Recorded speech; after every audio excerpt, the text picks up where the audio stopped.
नमस्कार दोस्तों, welcome to crack gov exam. आज की वीडियो में हम कवर करने वाले हैं एसएससी सीपीओ 2022 में इतिहास से पूछे गए सभी प्रश्नों को। इसमें कुल 67 प्रश्न हैं। आज का पहला प्रश्न, निम्नलिखित में से किस राजवंश के शासकों ने मध्य भारत में 950 से 1050 एडी के बीच खजुराहो के मंदिर का निर्माण करवाया था? तो इसका सही आंसर होगा ऑप्शन ए, चंदेल वंश। चंदेल वंश के राजवंश के शासकों ने मध्य भारत में 950 से 1050 एडी के बीच खजुराहो के मंदिर का निर्माण करवाया था। अगला क्वेश्चन, अगस्त 1907 में मैडम भीखाजी कामा विदेशी धरती पर भारतीय ध्वज फहराने वाली पहली व्यक्ति बनी। उन्होंने डैश में भारतीय ध्वज फहराया? तो इसका सही आंसर होगा ऑप्शन बी, जर्मनी।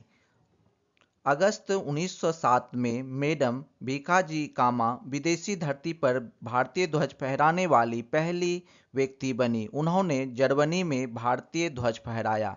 अगला क्वेश्चन, बहमनी सल्तनत की स्थापना निम्नलिखित में से किस नेता ने की थी? तो इसका सही आंसर होगा ऑप्शन डी, अलाउद्दीन हसन बहमन शाह।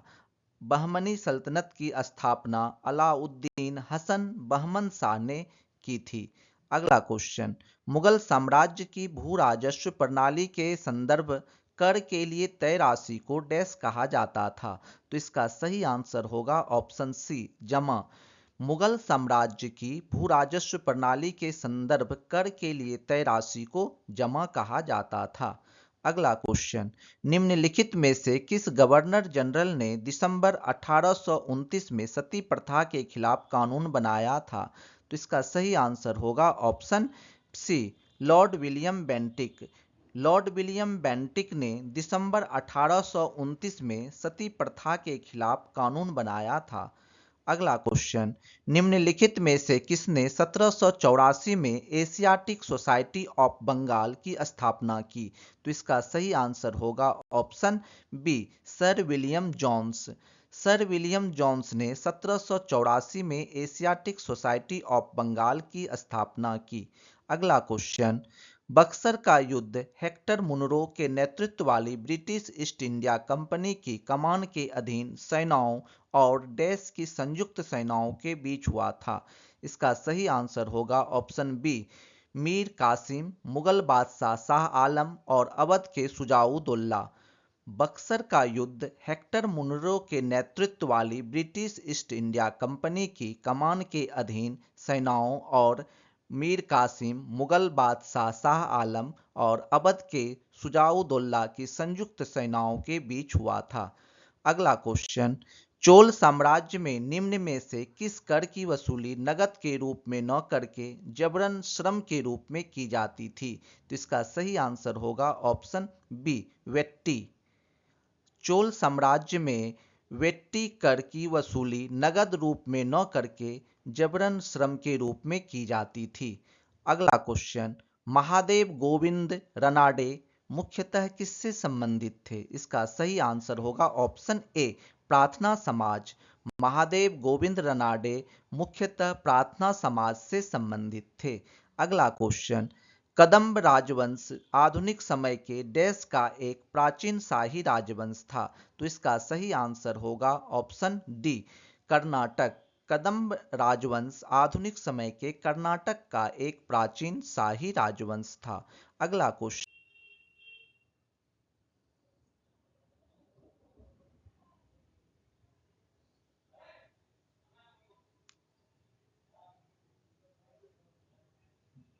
अगला क्वेश्चन, तुकारोई का युद्ध, जिसे बझोड़ा के युद्ध या मुगल मार के युद्ध के रूप में जाना जाता है, मुगल साम्राज्य और बंगाल सल्तनत के बीच निम्नलिखित में से किस वर्ष में हुआ था? तो इसका सही आंसर होगा ऑप्शन डी, 1575। तुकारोई का युद्ध, जिसे बझोड़ा के युद्ध या मुगल मार के युद्ध के रूप में जाना जाता है मुगल साम्राज्य और बंगाल सल्तनत के बीच 1575 में हुआ था। अगला क्वेश्चन, निम्नलिखित में से कौन सा भारतीय राज्य अंग्रेजों के साथ सहायक संधि पर हस्ताक्षर करने वाला पहला राज्य था? इसका सही आंसर होगा ऑप्शन बी, हैदराबाद। हैदराबाद भारतीय राज्य अंग्रेजों के साथ सहायक संधि पर हस्ताक्षर करने वाला पहला राज्य था। अगला क्वेश्चन, निम्नलिखित में से किसने 1879 में महाराष्ट्र में ब्रिटिश राज के खिलाफ सशस्त्र विद्रोह का बिगुल बजाया था? इसका सही आंसर होगा ऑप्शन बी, वासुदेव बलवंत फड़के। वासुदेव बलवंत फड़के ने 1879 में महाराष्ट्र में ब्रिटिश राज के खिलाफ सशस्त्र विद्रोह का बिगुल बजाया था। अगला क्वेश्चन, निम्नलिखित में से किस स्थान पर 7 अगस्त 1905 को स्वदेशी आंदोलन की औपचारिक घोषणा की गई थी? तो इसका सही आंसर होगा ऑप्शन ए, कलकत्ता टाउन हॉल।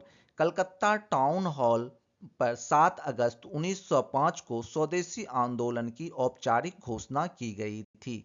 अगला क्वेश्चन, विजयनगर साम्राज्य की स्थापना किस वर्ष हुई थी? तो इसका सही आंसर होगा ऑप्शन डी, 1336। विजयनगर साम्राज्य की स्थापना 1336 में हुई थी।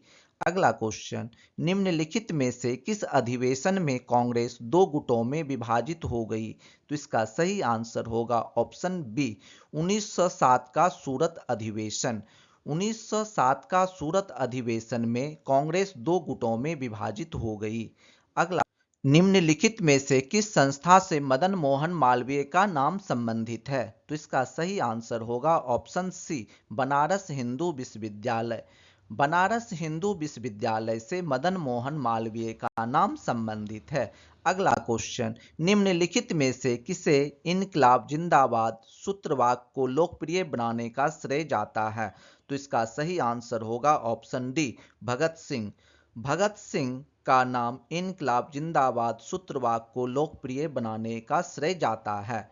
अगला क्वेश्चन, खतौली का युद्ध 1517 में राणा सांगा के अधीन मेवाड़ राज्य और डैश के बीच हुआ था? तो इसका सही आंसर होगा ऑप्शन ए, इब्राहिम लोदी।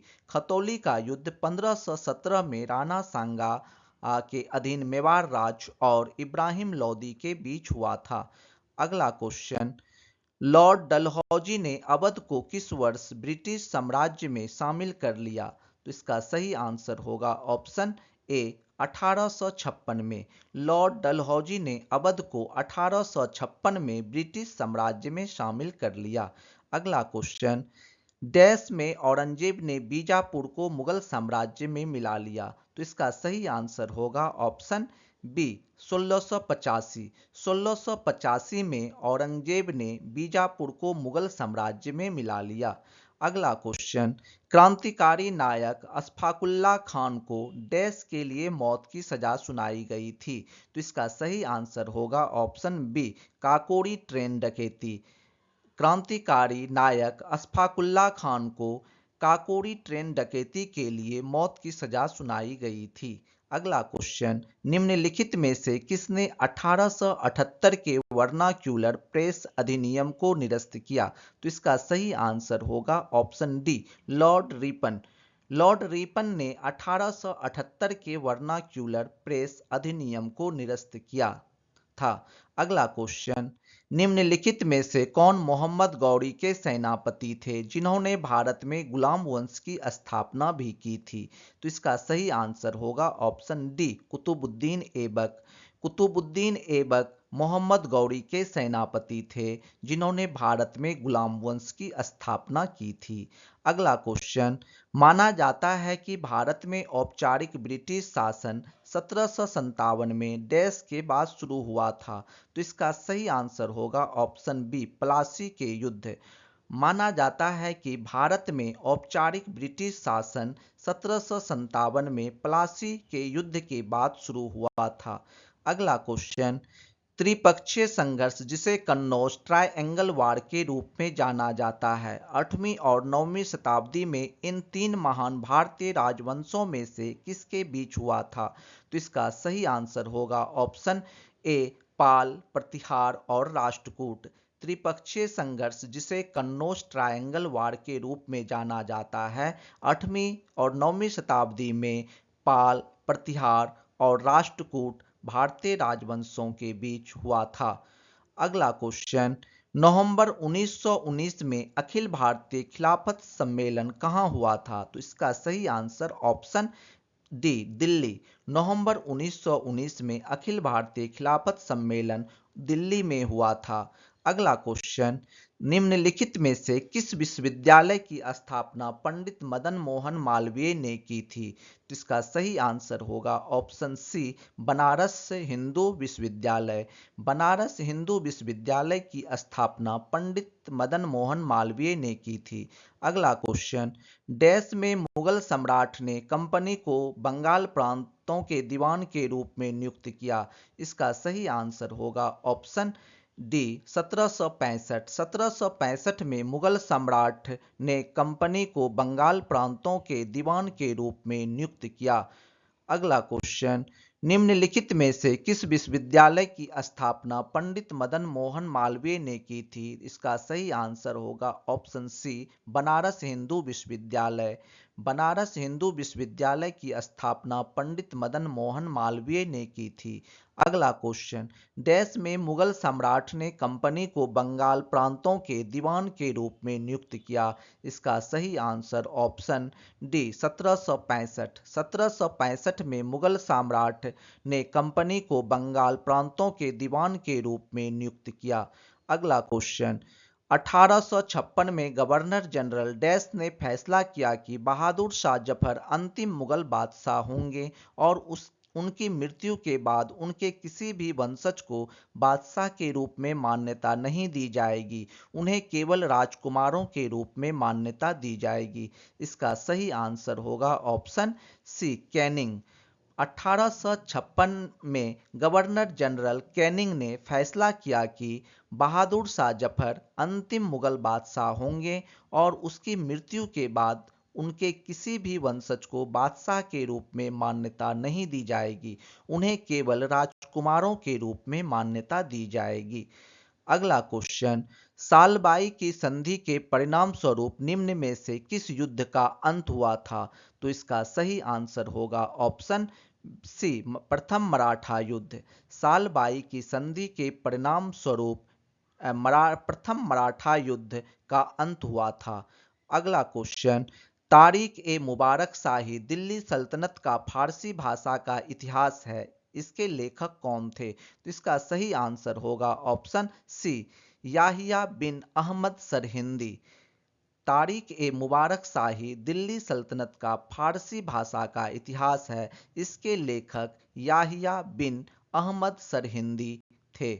अगला क्वेश्चन, ऑस्ट्रेलिया और कनाडा जैसे स्वशासित उपनिवेशों के मॉडल पर ब्रिटिश साम्राज्य के भीतर स्वराज्य या स्वशासन के दावे को 1905 में कांग्रेस के मंच से किसने सामने रखा था? तो इसका सही आंसर होगा option B, Gopal Krishna Gokhale. Australia और कनाडा जैसे स्वशासित उपनिवेशों के मॉडल पर ब्रिटिश साम्राज्य के भीतर स्वराज्य या स्वशासन के दावे को 1905 में कांग्रेस के मंच से गोपाल कृष्ण गोखले ने रखा था। अगला क्वेश्चन, निम्नलिखित में से क्या हड़प्पा वास्तुकला में एक दुर्ग के भाग नहीं थे? तो इसका सही आंसर होगा ऑप्शन बी, जनता के लिए आवासीय भवन। जनता के लिए आवासीय भवन हड़प्पा वास्तुकला में एक दुर्ग के भाग नहीं थे। अगला question, governor general Lord Dalhousie ने ब्रिटिश साम्राज्य के विस्तार से संबंधित निम्नलिखित में से कौन सी नीति पेश की थी? इसका सही आंसर होगा ऑप्शन डी, व्यापगत का सिद्धांत। गवर्नर जनरल लॉर्ड डलहौजी ने ब्रिटिश साम्राज्य के विस्तार से संबंधित व्यापगत का सिद्धांत नीति पेश की थी। अगला क्वेश्चन, कंदरिया महादेव मंदिर में डैश अनुष्ठानिक पूजा का स्थान था जहां केवल राजा, उनके परिवार के लोग और पुजारी एकत्रित होते थे? तो इसका सही आंसर होगा ऑप्शन ए, गर्भगृह। कंदरिया महादेव मंदिर में गर्भगृह अनुष्ठानिक पूजा का स्थान था जहां केवल राजा, उनके परिवार के लोग और पुजारी एकत्रित होते थे। अगला क्वेश्चन, दिल्ली सल्तनत में निम्नलिखित में से किन्हें बंदगान के रूप में जाना जाता था? इसका सही आंसर होगा ऑप्शन सी, सैन्य सेवा के लिए खरीदे गए खास गुलाम। दिल्ली सल्तनत में सैन्य सेवा के लिए खरीदे गए खास गुलाम को बंदगान के रूप में जाना जाता था। अगला क्वेश्चन, दक्षिण में राष्ट्रकूट वंश नामक वंश का संस्थापक कौन था? तो इसका सही आंसर होगा ऑप्शन ए, दंती दुर्ग। दंती दुर्ग राष्ट्रकूट वंश का संस्थापक था। अगला क्वेश्चन, अकबर के प्रशासन के तहत दहसाला प्रणाली डैश से संबंधित थी? इसका सही आंसर होगा ऑप्शन सी, भू राजस्व प्रणाली। अकबर के प्रशासन के तहत दहसाला प्रणाली भू राजस्व प्रणाली से संबंधित थी।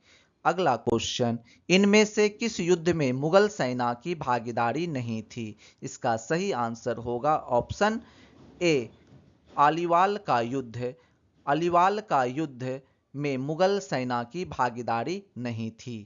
अगला क्वेश्चन, तीसरे कर्नाटक युद्ध में ब्रिटिश ईस्ट इंडिया कंपनी ने 1760 में डैश में फ्रांसीसी सेना को हराया और भारत में फ्रांसीसी वर्चस्व के प्रति लगभग एक सदी के संघर्ष को समाप्त किया। इसका सही आंसर होगा ऑप्शन बी, मांडीवास के युद्ध।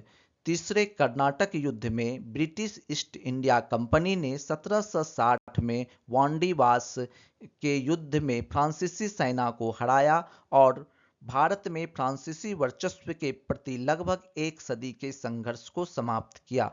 अगला क्वेश्चन, भारतीय राष्ट्रीय कांग्रेस के डैश के अधिवेशन में सूरत विभाजन हुआ था? इसका सही आंसर होगा ऑप्शन बी, 1907। भारतीय राष्ट्रीय कांग्रेस के 1907 के अधिवेशन में सूरत विभाजन हुआ था। अगला क्वेश्चन, दिल्ली में स्थित कुतुब मीनार की ऊंचाई मीटर में लगभग कितनी है? इसका सही आंसर होगा ऑप्शन ए, 73 मीटर। दिल्ली में स्थित कुतुब मीनार की ऊंचाई लगभग 73 मीटर है। अगला क्वेश्चन, 1784 में एशियाटिक सोसाइटी ऑफ बंगाल की स्थापना किसने की थी? इसका सही आंसर होगा option A, sir William Jones. 1784 में एशियाटिक सोसाइटी ऑफ बंगाल की स्थापना सर विलियम जोन्स ने की थी। अगला क्वेश्चन, आगरा शहर की स्थापना किसने की थी? इसका सही आंसर होगा ऑप्शन डी, सिकंदर लोदी। आगरा शहर की स्थापना सिकंदर लोदी ने की थी। अगला क्वेश्चन, महावीर जयंती डैश का एक प्रमुख त्योहार है? इसका सही आंसर होगा ऑप्शन डी, जैनों का। महावीर जयंती जैनों का एक प्रमुख त्योहार है। अगला क्वेश्चन, किस बहमनी शासक ने महमूद गवान को व्यापारियों के प्रमुख या मलिकुत तुज्जार की उपाधि प्रदान की? इसका सही आंसर होगा ऑप्शन ए, हुमायूं शाह। हुमायूं शाह बहमनी शासक थे जिसने महमूद गवान को व्यापारियों के प्रमुख या मलिकुत तुज्जार की उपाधि प्रदान की। अगला क्वेश्चन, 1342 में एक रईस हाजी इलियास खान ने बंगाल को एकजुट किया और डैश की उपाधि के तहत इसका शासक बना और इलियास शाह वंश की नींव रखी। इसका सही आंसर होगा ऑप्शन ए, शमस उद्दीन इलियास शाह। 1342 में एक रईस हाजी इलियास खान ने बंगाल को एकजुट किया और शमस उद्दीन इलियास शाह की उपाधि के तहत इसका शासक बना और इलियास शाह वंश की नींव रखी। निम्नलिखित में से किस युद्ध में मुगल साम्राज्य के संस्थापक बाबर ने भारत में पहली बार तोप और गोला बारूद का उपयोग प्रभावशाली तरीके से किया था? तो इसका सही आंसर होगा ऑप्शन बी, पानीपत का प्रथम युद्ध। पानीपत का प्रथम युद्ध में मुगल साम्राज्य के संस्थापक बाबर ने भारत में पहली बार तोप और गोला बारूद का उपयोग प्रभावशाली तरीके से किया था। अगला क्वेश्चन, अनुशीलन समिति 20वीं शताब्दी में भारतीय उपमहाद्वीप के किस भाग में सक्रिय थी? इसका सही आंसर होगा ऑप्शन डी, बंगाल। अनुशीलन समिति 20वीं शताब्दी में भारतीय उपमहाद्वीप के बंगाल में सक्रिय थी। अगला क्वेश्चन, निम्न में से कौन सा युद्ध दक्षिण भारत से होते हुए बंगाल तक फैल गया था? इस युद्ध में रॉबर्ट क्लाइव के नेतृत्व में ब्रिटिश सेना ने नवाब सिराजुद्दौला, जिसे फ्रांसीसियों का समर्थन प्राप्त था, को परास्त कर कलकत्ता पर दोबारा कब्जा कर लिया था। इसका सही आंसर होगा ऑप्शन बी, 1757 में प्लासी का युद्ध। 1757 में प्लासी का युद्ध दक्षिण भारत से होते हुए बंगाल तक फैल गया था। इस युद्ध में रॉबर्ट क्लाइव के नेतृत्व में ब्रिटिश सेना ने नवाब सिराजुद्दौला, जिसे फ्रांसीसियों का समर्थन प्राप्त था, को परास्त कर कोलकाता पर दोबारा कब्जा कर लिया था। अगला क्वेश्चन, अंबेडकर द्वारा मंदिर प्रवेश आंदोलन किस वर्ष शुरू किया गया था? इसका सही आंसर होगा ऑप्शन सी, 1927। अंबेडकर द्वारा मंदिर प्रवेश आंदोलन 1927 में शुरू किया गया था। अगला question, Akhil Bharatiya trade union Congress के पहले अध्यक्ष डैश थे? इसका सही आंसर होगा ऑप्शन ए, लाला लाजपत राय। अखिल भारतीय ट्रेड यूनियन कांग्रेस के पहले अध्यक्ष लाला लाजपत राय थे। अगला क्वेश्चन, भारत का राष्ट्रीय गीत वंदे मातरम बंकिम चंद्र चट्टोपाध्याय द्वारा लिखित उपन्यास डैश से लिया गया एक अंश है? इसका सही आंसर होगा ऑप्शन डी, आनंद मठ। भारत का राष्ट्रीय गीत वंदे मातरम बंकिम चंद्र चट्टोपाध्याय द्वारा लिखित उपन्यास आनंद मठ से लिया गया एक अंश है। अगला क्वेश्चन, प्रसिद्ध मराठा योद्धा शिवाजी ने निम्नलिखित में से किस मुगल सम्राट के खिलाफ युद्ध लड़ा था? इसका सही आंसर होगा ऑप्शन ए, औरंगजेब। प्रसिद्ध मराठा योद्धा शिवाजी ने औरंगजेब के खिलाफ युद्ध लड़ा था। अगला क्वेश्चन, निम्नलिखित में से भूदान यज्ञ भूमि उपहार आंदोलन के संस्थापक कौन थे? इसका सही आंसर होगा ऑप्शन बी, विनोबा भावे। विनोबा भावे भूदान यज्ञ आंदोलन के संस्थापक थे। अगला क्वेश्चन, चंदेरी का युद्ध या चंदेरी की घेराबंदी के दौरान मुगल सम्राट डैश ने 1528 में राजपूतों को हराया था? इसका सही आंसर होगा ऑप्शन ए, बाबर।